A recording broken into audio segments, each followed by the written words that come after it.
हरियाणा के DGP OP Singh full action mode में नजर आ रहे हैं। डीजीपी ओपी सिंह अचानक गुरुग्राम पहुंचे और साइबर थाना सेक्टर 43 का उन्होंने औचक निरीक्षण किया।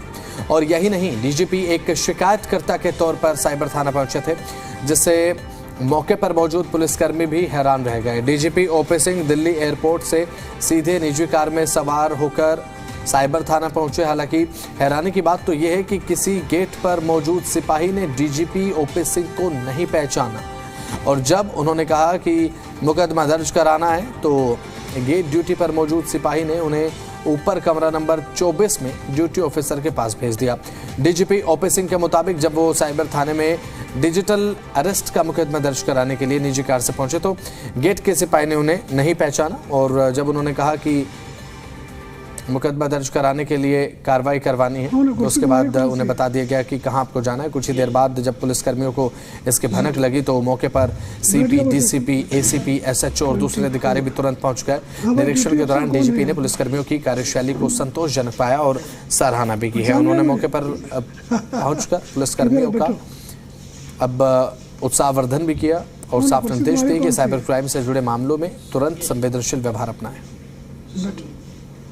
बैठ जाओ 24। हाँ भाई, ड्यूटी अफसर कौन है यहाँ पर? पहचान गए मुझे? किधर है? बैठो। कौन है? कुर्सी तुम्हारी?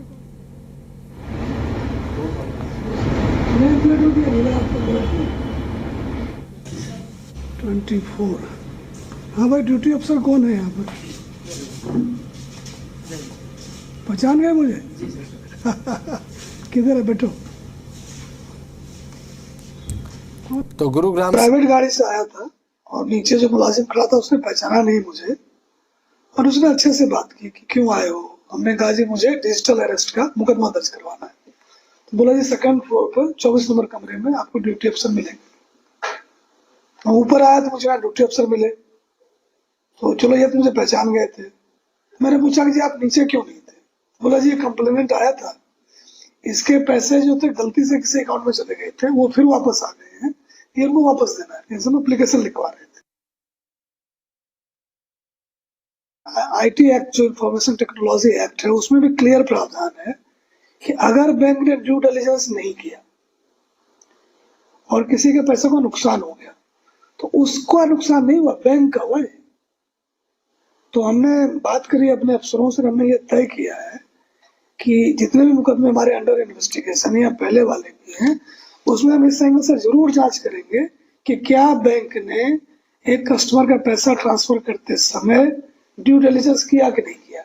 अब किसी ने एपीके फाइल भेज दिया जो एंड्रॉयड पैकेजिंग किट होती है, तो आपने क्लिक किया, आपको तो नहीं पता है, आपने क्लिक कर दिया, पैसे चले गए आपके अकाउंट से।